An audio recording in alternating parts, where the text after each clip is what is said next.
आशा करते हैं कि आप लोग अच्छे होंगे। मैं हूं प्रशांत और फिर से एक बार मैं हाजिर हूँ आप लोग के सामने इलेक्ट्रिसिटी का पार्ट 3 वीडियो लेके। और आज हम लोग देखेंगे इलेक्ट्रिक सर्किट क्या होता है, इलेक्ट्रिक सर्किट के कितने टाइप्स होते हैं। तो चलिए हम लोग वीडियो स्टार्ट करते हैं।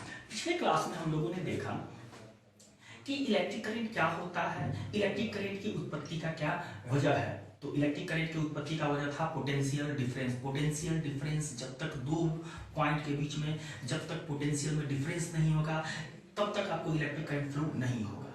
तो चलिए तो यहाँ पे हम लोग देखते हैं कि एक सेल लेते हैं और एक सेल में दो टर्मिनल होते हैं, एक होते हैं पॉजिटिव और एक होते हैं निगेटिव। यहाँ का इलेक्ट्रिक पोटेंशियल कुछ और होता है, यहाँ का इलेक्ट्रिक पोटेंशियल कुछ और होता है। माना जाता है कि यहाँ का इलेक्ट्रिक पोटेंशियल लो होता है और यहाँ का इलेक्ट्रिक पोटेंशियल हाई होता है।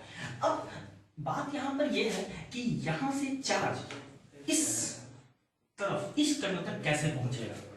तो इलेक्ट्रिक सर्किट एक ऐसा अरेंजमेंट होता है जिसमें इलेक्ट्रिक करंट क्या होता है, फ्लो हो सकता है। Means electric circuit is an arrangement which allows electric current to flow through it। रे भैया, हम लोग को चलने के लिए रास्ते की जरूरत होती है। अगर हम लोग को कहीं जाना है, अगर हमको आप यहाँ से एक दूसरी जगह जाना है तो हम लोग को क्या करना होगा, एक रास्ता अपनाना होगा। तो भैया यहाँ पर क्या है, चार्ज को फ्लो करवाना है। चार्ज यहाँ से यहाँ तक कैसे जाएगा, अपने आप तो उठ के नहीं जाएगा। उसको कोई एक व्यवस्था चाहिए, उसको एक सड़क चाहिए जिसके थ्रू वो क्या कर सके, एक जगह से दूसरी जगह जा सके। और वही सड़क करंट के लिए जो सड़क होता है वो होता है electric circuit. Means electric circuit जो होता है वो एक ऐसी अरेंजमेंट होती है जिसमें इलेक्ट्रिक करंट तो फ्लो होता ही है, साथ में उसमें काफी सारे इलेक्ट्रिकल कंपोनेंट्स होते हैं। जैसे सपोज कीजिए कि आपको यहाँ से स्कूल जाना है, स्कूल के बीच में काफी सारे दुकान है, बहुत सारे शॉप्स हैं। तो आप क्या करते हैं, हर एक जगह पे जब स्कूल जाते हैं तो कुछ सामान खरीदते हैं और फिर स्कूल चले जाते हैं। उसी तरीके से होता है कि जब चार्ज को यहाँ से यहाँ तक फ्लो होना होता है तो यहाँ पर डिफरेंट सारे इलेक्ट्रिकल कंपोनेंट्स होते हैं जो उस इलेक्ट्रिकल एनर्जी का प्रयोग करते हैं। तो हम कह सकते हैं कि इलेक्ट्रिक सर्किट जो होती है वो एक विशेष प्रकार की अरेंजमेंट होती है जिससे इलेक्ट्रिक करंट फ्लो होता है। और इलेक्ट्रिक सर्किट जो होते हैं उसमें काफी सारे कंपोनेंट्स जो होते हैं वो लगे हुए होते हैं। जैसे इस इलेक्ट्रिक सर्किट में आप चाहे तो बल्ब लगा सकते हैं, चाहे तो आप फैन लगा सकते हैं, चाहे तो रेफ्रिजरेटर लगा सकते हैं। इलेक्ट्रिक सर्किट सिंपल से लेकर कॉम्प्लेक्स तक हो सकता है। अब हम लोग आगे बढ़ते हैं कि इलेक्ट्रिक सर्किट कितने प्रकार के होते हैं। सर्किट कितनी प्रकार की होती है। इलेक्ट्रिक सर्किट मुख्य रूप से दो प्रकार की होती है, एक होती है ओपन इलेक्ट्रिक सर्किट और एक होती है close electric circuit. Means open electric circuit कहने का मतलब ये होता है कि उसमें की जो है वो क्या है, आपको ओपन है, यानी कि स्विच क्या है, ऑफ है। मींस ओपन इलेक्ट्रिक सर्किट के द्वारा इलेक्ट्रिक करंट पास नहीं कर सकता है, बशर्ते क्लोज इलेक्ट्रिक सर्किट के थ्रू क्या होता है, इलेक्ट्रिक करंट पास कर सकता है, क्योंकि इसमें क्या होता है, स्विच ऑन कंडीशन कहलाता है, यानी इसमें की क्लोज होते हैं। तो हम लोगों ने इस प्रकार से देखा कि इलेक्ट्रिक सर्किट जो होते हैं वो दो प्रकार के होते हैं। The electric circuit that do not allow electric current to pass through it, called open electric circuit, means this is the condition of switch off condition. But the electric circuit in which key is closed and electric current can flow, called closed electric circuit. तो हम लोगों ने क्या देखा कि electric circuit एक ऐसी arrangement है जिससे इलेक्ट्रिक करंट फ्लो करता है, जिसमें काफी सारे इलेक्ट्रिकल कंपोनेंट लगे होते हैं। इलेक्ट्रिक सर्किट जो होते हैं वो दो प्रकार के होते हैं, ओपन और क्लोज। ओपन का मतलब होता है स्विच ऑफ कंडीशन, क्लोज का मतलब होता है स्विच ऑन कंडीशन। इसमें की ओपन होता है, इसमें की क्लोज होता है। ये इलेक्ट्रिक करंट को अपने होता है, इसे इलेक्ट्रिक करंट पास करता है। तो यहाँ पर आपका इलेक्ट्रिक सर्किट के टाइप खत्म हो गए। अब नया टॉपिक जो है वो है electric circuit diagram. Electric circuit diagram. अब ये क्या होता है,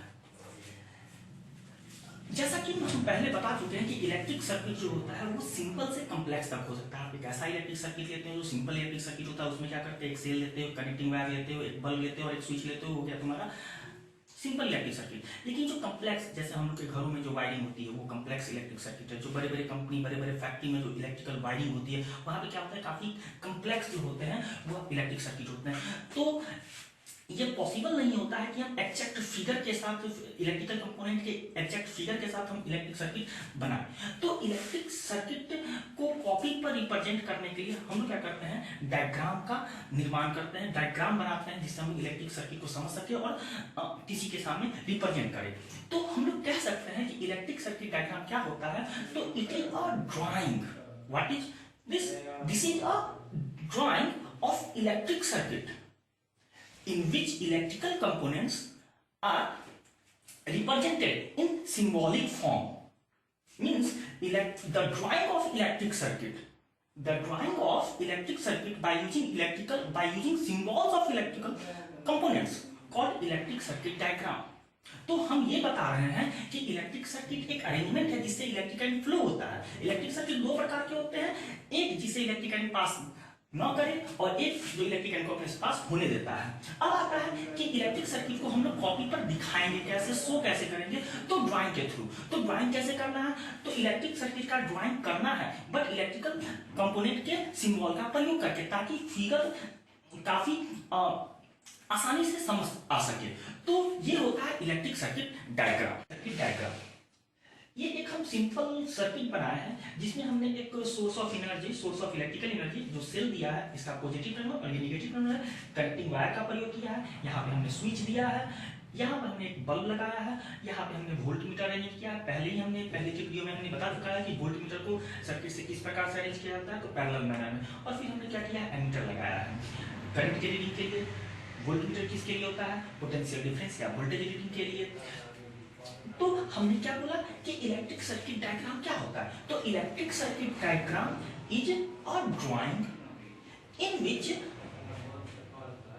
electrical symbol of electrical components are utilized to show the figure of electric circuit. तो बच्चों इतना समझ लीजिए कि इलेक्ट्रिक सर्किट डायग्राम जो है कुछ नहीं है, बस एक ड्राइंग है जिसमें हम क्या करते हैं, इलेक्ट्रिक सर्किट को दिखाते हैं और इलेक्ट्रिक सर्किट में उपयोग आने वाले जितने भी इलेक्ट्रिकल कंपोनेंट होते हैं उसके सिंबल के द्वारा दिखाते हैं, ताकि फिगर आसानी से हम लोगों को समझ में आ सके। तो आशा करते हैं कि आप लोग electric circuit diagram, types of electric circuit अच्छे तरीके से समझ लिए होंगे। अब हम लोग आगे के टॉपिक में पढ़ेंगे कुछ इलेक्ट्रिकल कंपोनेंट्स और उसके सिंबल कि इलेक्ट्रिक सर्किट क्या होता है, इलेक्ट्रिक सर्किट कितने प्रकार के होते हैं, इलेक्ट्रिक सर्किट डायग्राम क्या होता है। अब इलेक्ट्रिक सर्किट डायग्राम यदि आपको बनाना है तो आपको कुछ इलेक्ट्रिकल कंपोनेंट्स के बारे में जानना होगा कि उसके लिए किस सिंबल का प्रयोग करें, उसका फंक्शन क्या है, उसका वर्क क्या है। तो चलिए अब हम लोग शुरू करते हैं, वन बाय वन करके हम लोग इलेक्ट्रिकल कंपोनेंट और उसके सिंबल और उसके फंक्शन को जानेंगे। सबसे पहला है इलेक्ट्रिकल कंपोनेंट में कनेक्टिंग वायर। आप जिस वायर को कनेक्ट करते हैं उसको कनेक्टिंग वायर कहते हैं। सिंपली उसको क्या किया जाता है, सिंगल एरो के द्वारा दिखाया जाता है। वही अगर कभी आपको वायर को ज्वाइन करना होता है तो आप क्या करते हैं, एक सिंपल कनेक्टिंग वायर में आप 2 या 3 या 4 या जितने भी आपको वायर ज्वाइन करने हैं उसको क्या करते हैं, उसमें आप पॉइंट के द्वारा उसको अटैच कर देते हैं और ये आपका वायर ज्वाइन को दिखाता है। अगर आपको वायर क्रॉसिंग को दिखाना है, यानी कि एक वायर पर से दूसरे वायर को गुजारना है और बिना टच किए हुए, तो उसके लिए जो है इस प्रकार का सिंबल का प्रयोग होता है। वहीं आते हैं, अगला है रेजिस्टर। हम लोग आगे क्लास में जब ओम्स लॉ पढ़ेंगे तो उसमें रेजिस्टेंस पढ़ेंगे।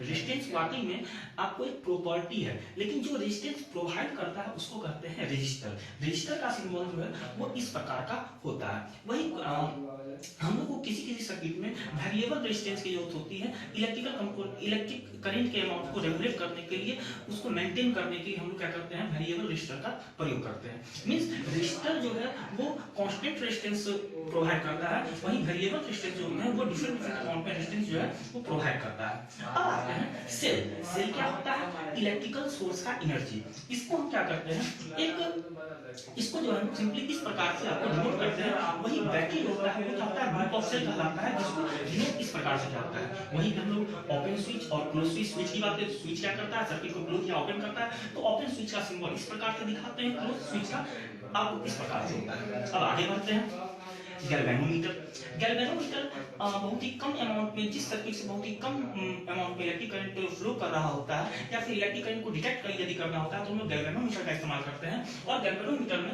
आपको पॉजिटिव या नेगेटिव टर्मिनल नहीं होता है, जिसको सिंपली हम लोग जी लिखकर डिनोट करते हैं।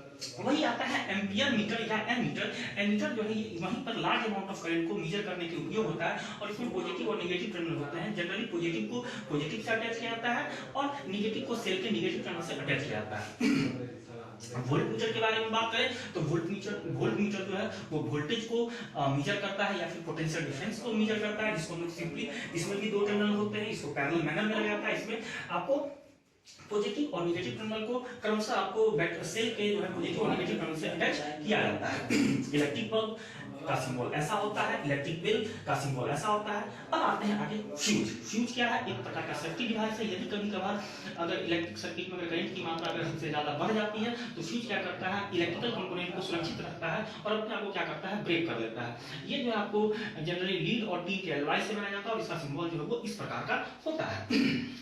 कंडेंसर या कैपेसिटर। कंडेंसर या कैपेसिटर जो होता है ये क्या करता है? इलेक्ट्रिकल चार्ज को एक प्लेट पर स्टोर करता है और फिर पुनः उसको स्टोर करके फिर दूसरे प्लेट पर फेंकता है। इससे क्या होता है? इलेक्ट्रिकल कंपोनेंट को स्टार्टअप होने में मदद मिल पाता है। डायोड एक ऐसा डिवाइस है जो अपने से एसी करंट को क्रॉस नहीं करने देता है, केवल और केवल डीसी करंट को क्रॉस करने देता है। ये आपको एसी टू डीसी कन्वर्टर में जनरली डायोड का प्रयोग किया जाता है और इसका सिंबल जो होता है वो कुछ इस प्रकार होता है, जिसमें एक टर्मिनल पॉजिटिव होता है और दूसरा टर्मिनल नेगेटिव होता है। यानी कि इससे आपको एसी करंट पास नहीं करेगा। मान लीजिए आपको डीसी पास करेगा, एसी होगा तो वो वापस लौटा दिया जाता है। ऐसा अरेंजमेंट होता है। वहीं ट्रांसफार्मर वोल्टेज रेगुलेट करने में, वोल्टेज को अप डाउन करने में जो है ट्रांसफार्मर का बहुत बड़ा योगदान होता है। ट्रांसफार्मर का जो सिंबल होता है वो इस प्रकार से होता है। ट्रांसफार्मर दो प्रकार के आते हैं, स्टेप अप और स्टेप डाउन।